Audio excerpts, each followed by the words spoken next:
Anti-ICE protests still raging in Minneapolis and showing no signs of letting up.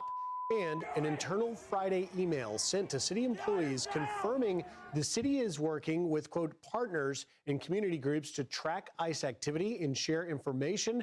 This as the DOJ opens an investigation into Governor Walz and Mayor Frey for allegedly impeding law enforcement efforts in the state. Fox News contributor Bill McGuire joining us now. Bill, this is remarkable that you have city officials emailing, putting it in writing that they are working with protesters to track ICE when their city policies, sanctuary policies, have protected illegal criminal aliens. Yeah, I mean, they should be cooperating with ICE. And if they did, we probably wouldn't have a lot of these incidents that we're seeing now. It's inviting tragedy. And we already saw with Miss Good shooting, if she had stayed in her car and got out when the cops asked her to, she'd be walking around today. It's as simple as that. The burden is on the people who are doing what they shouldn't be doing and disobey lawful orders.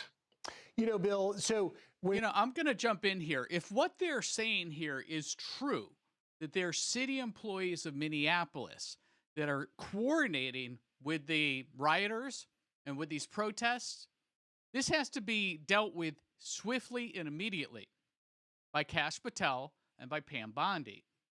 We can all agree that Kash and Pam often say all the right things. They'll run on to Fox News and run on to Hannity and say all the right things. But we want action here, because if what they're saying is true and it's in writing, and it won't take that long of an investigation, that at this level, at the highest levels within the state, at Walz's level, at AG Ellison's level, is there coordination all the way down to the lowest level, state employees? These are taxpayer-funded and paid by taxpayers' employees.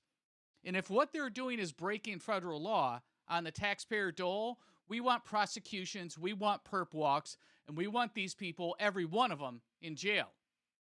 Because that's breaking not only federal law, but that's absolutely, and this speaker is absolutely right. What that's doing is funneling aggression and funneling energy into these already well-coordinated and well-funded protests. And don't kid yourself that George Soros and other dark Democrat money, all of these NGOs that siphon off, Act Blue, right, that siphon off Democrat funds, these people aren't just doing this for free. We just did a video the other day where the protesters were admitting that they were paid. Who's paying for them? Who's coordinating efforts? We're starting to see some trickles, right, from the state employees. If this is true, we need to have swift action. And my question is, and I'm curious if you agree or disagree, where is Kash Patel on this issue? This should be done by the end of the week. It should be that easy to put somebody in jail. Email trail, I mean, come on. It's all right there. What is happening at the Donald Trump administration with Kash Patel and Pam Bondi on this issue? It's one thing to target Tim Walz. It's another thing now to stop the coordination with the Minneapolis employees that are paid by taxpayers that are coordinating this activity and notifying the public as to where the ICE agents are. Now, I interviewed Mayor Frey. He argued with me a little bit about the status of Minneapolis being a sanctuary city. They make it fancy and call it a separation ordinance. It's not a sanctuary, but yet you look at the policies and they specifically do not cooperate with ICE. The city council just weeks ago actually went a step further and passed a little policy to say that the ICE vehicles were forbidden to park on government parking lots. They're leaning into this. And so I just, Rachel and I were talking a little earlier, it doesn't seem like this is a winning play go anti-ICE, which takes us back to how we got here, which all begins with the reckless open border policies of the previous administration. Well, you're right, but it is a winning play for them if they want to please the activists. Minneapolis is a very liberal city. They pride themselves on their liberalism, and they think they're standing up to the federal government. Whether they're doing it lawfully is another question. You know, much was made about, can you take pictures? I don't think people would care so much about taking photos if there was not the hint of violence in the back. Look, the woman who got killed was a menace. She's driving a car.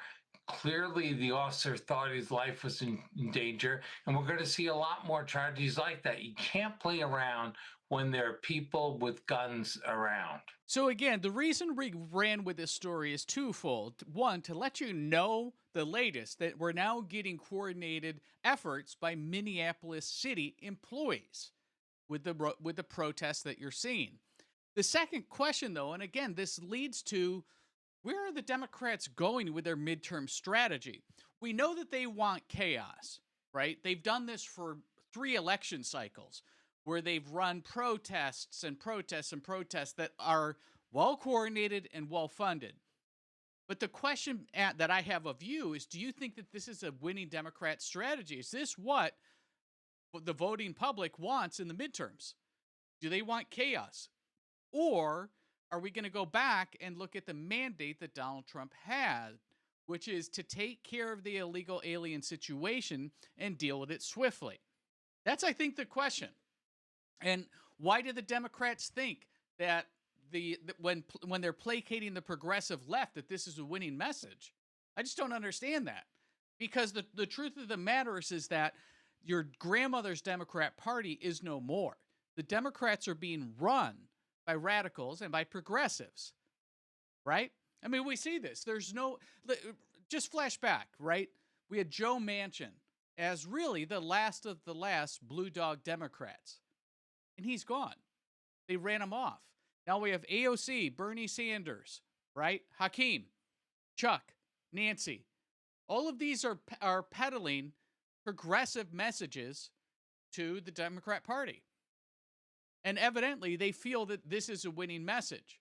Anything that is the opposite of what Donald Trump wants to do is their message. So at this point, they're coordinating chaos in Minneapolis. We know that. I just did a video, I'll put a link to it up above here, where the protesters were admitting that they were paid. The question is, who's paying them? In the instance of the Minneapolis city employees, we're paying them. And that needs to be prosecuted and dealt with swiftly. Breaking federal crime or federal law. But clearly, there's coordination at the Walz level, at AG level with Ellison, Walz's highest law enforcement officer. We see that coordination here with Jacob Frey, the mayor of Minneapolis.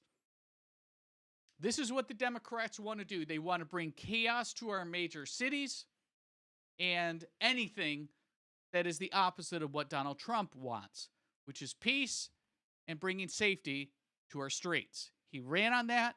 That was part of his platform at the rallies to make America safer again. And the Democrats are doing anything they can to ensure that Donald Trump doesn't do that.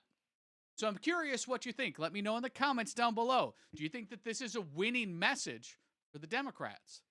Why have the Democrats allowed the progressives to hijack their party?